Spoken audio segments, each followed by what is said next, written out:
Ya, perkenalkan nama saya Muhammad Iqbal, mahasiswa Sistek Balik Dio Makassar, program studi teknologi hasil perikanan. Jadi di sini saya akan merangkum dari hasil diskusi kelompok dari program studi saya yang dimana judulnya itu bahan tambahan pangan.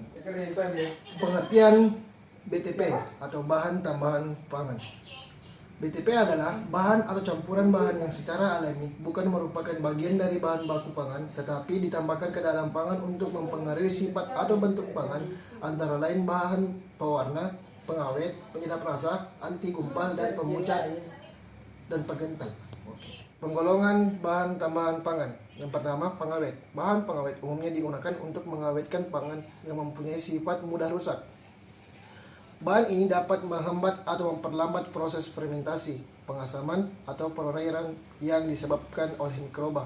Tetapi tidak jarang produsen menggunakan pada pangan yang relatif awet dengan tujuan untuk memperpanjang masa simpan atau memperbaiki tekstur. Adapun bahan pengawet yang diizinkan oleh pemerintah atau BPOM. Yang pertama itu asam sorbat dan garamnya. Nah, bahan ini sering digunakan untuk mengawetkan wine, keju, roti, kue, serta daging. Yang kedua itu asam sorbat, potong lagi dari situ nanti. Adapun bahan pengawet yang diizinkan oleh pemerintah atau BPOM, yang pertama itu asam sorbat dan garamnya. Bahan ini sering digunakan untuk mengawetkan wine, keju, roti, kue, serta daging. Yang kedua, asam benzoat dan garamnya. Natrium benzoat adalah bentuk asam benzoat yang paling banyak digunakan. Senyawa ini dipakai untuk menghambat pembusukan pada makanan. Yang ketiga, sulfit atau sulfur dioksida. Bahan pengawet ini dapat mencegah pertumbuhan mikroorganisme pada daging, buah-buahan, jus buah, sayur, sirup, wine, dan lain-lain. Yang keempat, nitrat dan nitrit. Secara alami keduanya dapat ditemukan pada sayur.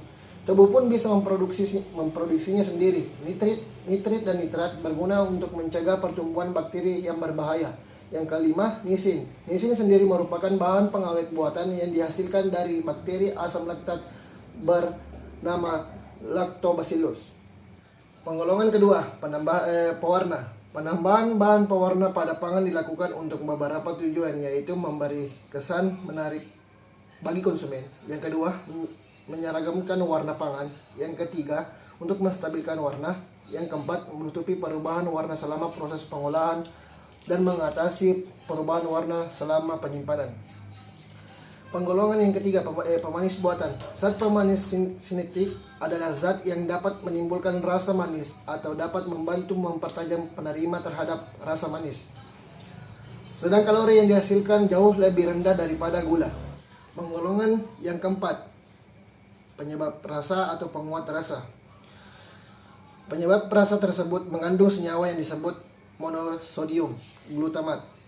Peranan asam glutamat sangat penting diantaranya untuk merangsang atau menghantar sinyal-sinyal antara sel otak. Dalam Peraturan Menteri Kesehatan RI nomor 772/Menkes/Per/9/88, penggunaan MSG dibatasi secukupnya, yang berarti tidak boleh untuk berlebihan. Penggolongan yang kelima, pengemulsi atau pemantap atau pengental. Fungsi pengemulsi atau pemantap dalam pangan adalah untuk memantapkan emulasi dari lemak dan air sehingga produk tetap stabil, tidak meleleh, tidak terpisah antara bagian lemak dan air, serta mempunyai tekstur yang kompak. Yang keenam, antioksidan. Antioksidan adalah senyawa yang dapat menghambat kerusakan sel dalam tubuh. Senyawa ini memiliki dua jenis fungsi apabila ditambahkan ke dalam produk pangan, yaitu fungsi nutrisi dan fungsi non-nutrisi. Antioksidan berperan penting dalam pangan, yaitu mempertahankan produk, mencegah ketengikan, perubahan nilai gizi, perubahan warna dan aroma. Fungsi nutrisi antioksidan antara lain untuk menghambat kerusakan sel tubuh, mencegah beberapa penyakit fatal seperti kanker atau tumor, menghambat penuaan dini. Untuk fungsi non-nutrisi antioksidan adalah menghambat reaksi oksidasi lemak yang mungkin terjadi dalam produk pangan. Penggolongan yang ketujuh, pengatur keasaman. Merupakan senyawa kimia bersifat asam dan salah satu dari bahan tambahan pangan yang sengaja ditambahkan ke dalam pangan dalam berbagai tujuan. Salah satunya yang pertama itu bertindak sebagai bahan pengawet, penegas rasa dan warna atau menyelubungi aftertaste yang tidak disukai, memberikan rasa asam, dan mengintensifikasi penerimaan rasa-rasa lain. Yang kedelapan, pemutih dan pematang tepung.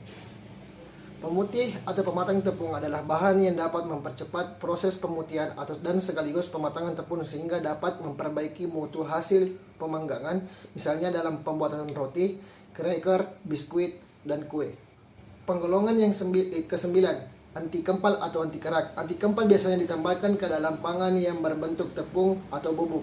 Oleh karena itu, peranannya di dalam pangan tidak secara langsung tetapi terdapat di dalam bahan-bahan yang digunakan untuk membuat pangan seperti susu bubuk, tepung, terigu, gula pasir, dan sebagainya.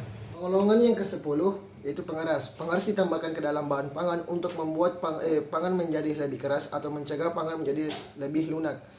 Contoh yang digunakan itu seperti kalsium glukonat, yang kedua kalsium klorida, yang ketiga kalsium sulfat.